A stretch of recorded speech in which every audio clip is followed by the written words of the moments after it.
We're excited to get back out here tomorrow. This is obviously Coaches versus Cancer Week.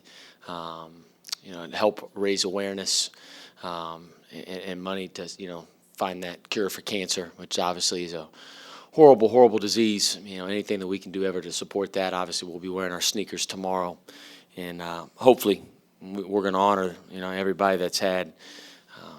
Whether it's a tragedy themselves or within their family, but tomorrow with how hard we're going to play here tomorrow night against Georgetown. We're going to have our hands full with Georgetown. They're a tremendous offensive team.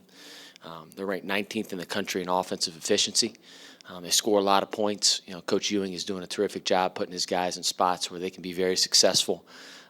They start with the big fella. You're at 7, who's as good as any big is in our league, that's for sure. His skill level, he can score the ball and near the rim, shoots the ball really well on the offensive end. So we've been game planning against him really hard over the last couple days. Obviously, they have Mac McClung, who's one of the better scorers in our league as well. He at any time he can get his shot off and score the ball, and they surround those guys with really good shooters on the perimeter. So we're going to have our hands full on guarding them. We got to make it a possession game. We got to make it a grimy game for us to give ourselves the best chance to win.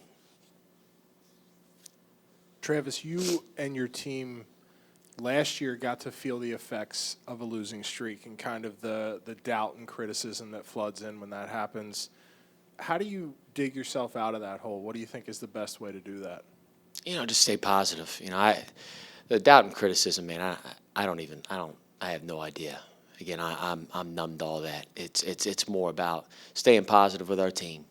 Positive thoughts lead to positive results. And I think we've had great practices even during the stretch. And it's just about just getting better, staying with the process, man. It's a long season. It's a marathon.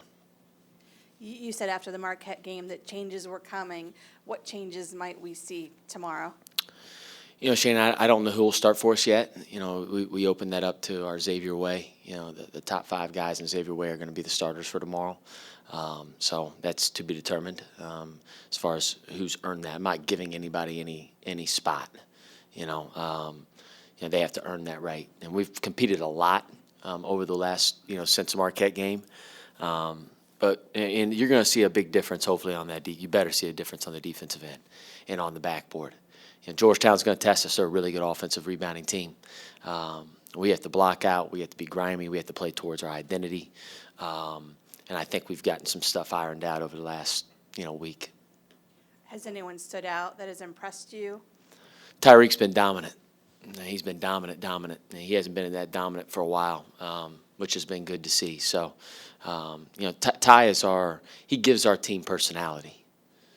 And when he plays like he's been playing in practice, man, we're a completely different team.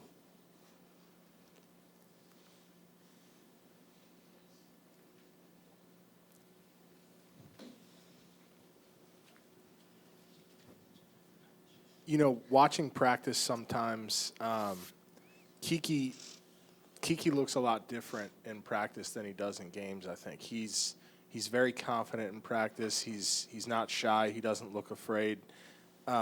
Is he still getting comfortable in games, and how do you sort of get him to play in games the way he plays in practice? Yeah, that's a great question.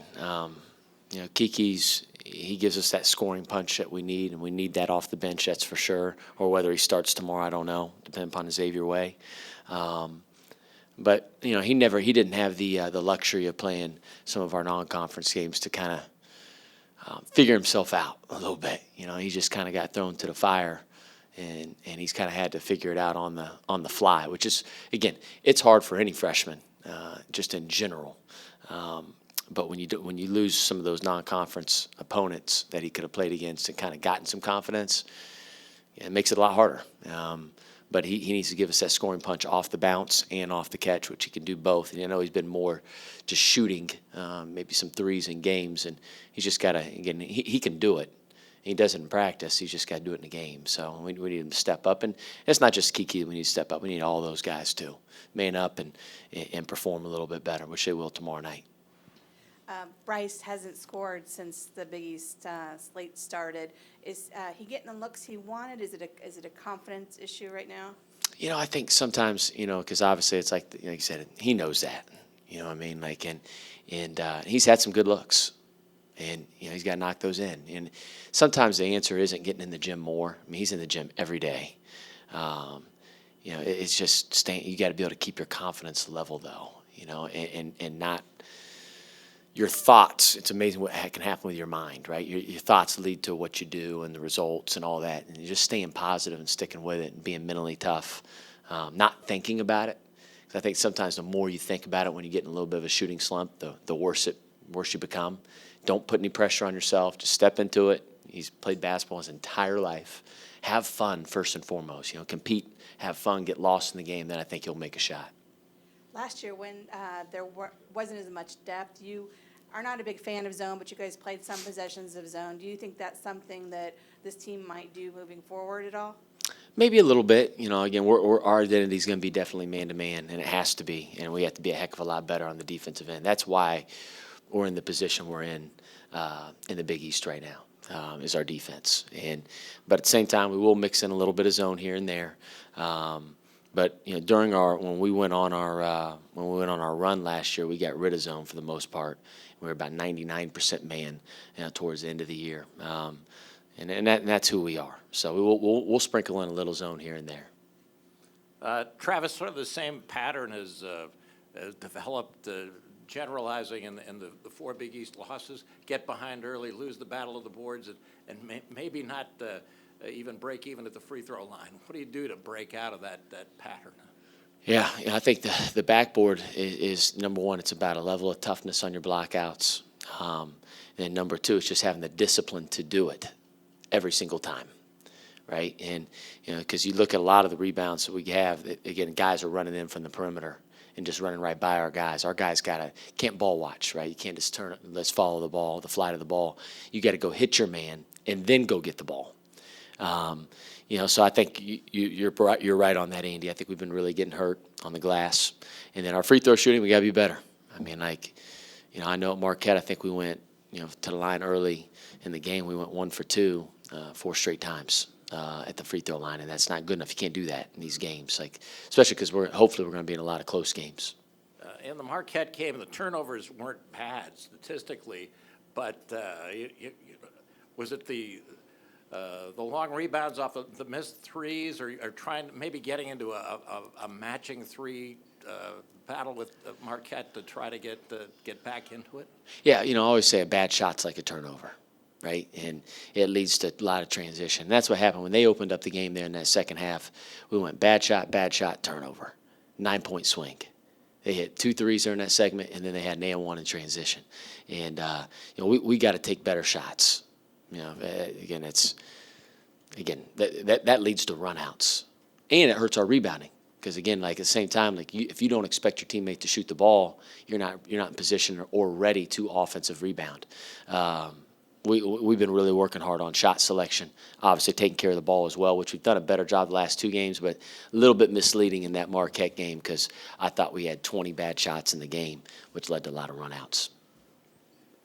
Travis, there's kind of a feeling that this game feels really big, that usually a game in the Big East in the middle of January can just become another game, but the way this team is playing and the kind of way this team needs a win, does it feel as big to you as maybe it does to people outside of the program?